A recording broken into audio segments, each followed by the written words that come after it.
আসসালামু আলাইকুম। Rana electric and sanitary পক্ষ থেকে স্বাগতম। আজকে ভিডিওতে আমি আপনাদেরকে দেখাবো কিভাবে রুমে ইলেকট্রিক গ্রুপ কাটিং এবং কিভাবে রুমে পাইপ সেটিং করা হয়। আমি ধাপে ধাপে দেখাবো যাতে আপনার সহজেই বুঝতে পারেন। আমি সাধারণত কাজের সময় আমি হ্যামার ড্রিল ব্যবহার করি এবং গ্যাডিং মেশিন এবং ওয়াল কাটিং ভালো একটি ব্লেড ব্যবহার করে থাকি, যাতে আমি সেফটি সহকারে গ্রুপ কাটিং করতে পারি। রুমের ভিতরে লাইন কিভাবে লাগাতে হবে, তো এখন আমি হ্যামার ড্রিল ব্যবহার করে গ্রুপ ছুলে নেই এবং ক্লিয়ার করে নেই, যাতে পাইপ একুরেটভাবে বসা যায়।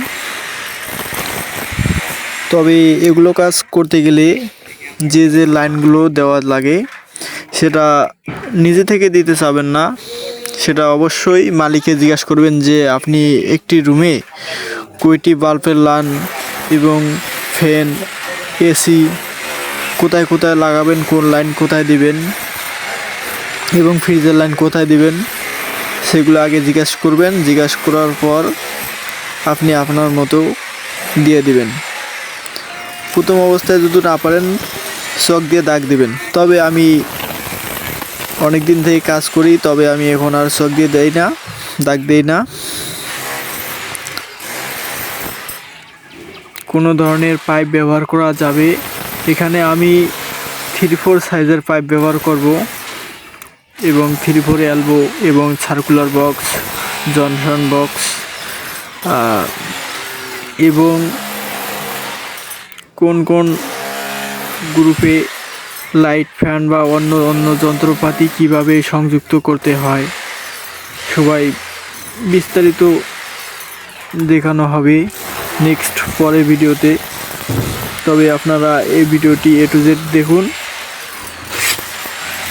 আর যদি কোনো ক্ষেত্রে দেখা যাচ্ছে যে 3-4-5 দিয়ে হচ্ছে না, তখন দেখা যাচ্ছে যে অনেকগুলো তার ডুয়া লাগে, তখন আপনারা 1 ইঞ্চি পাইপ ব্যবহার করতে পারেন।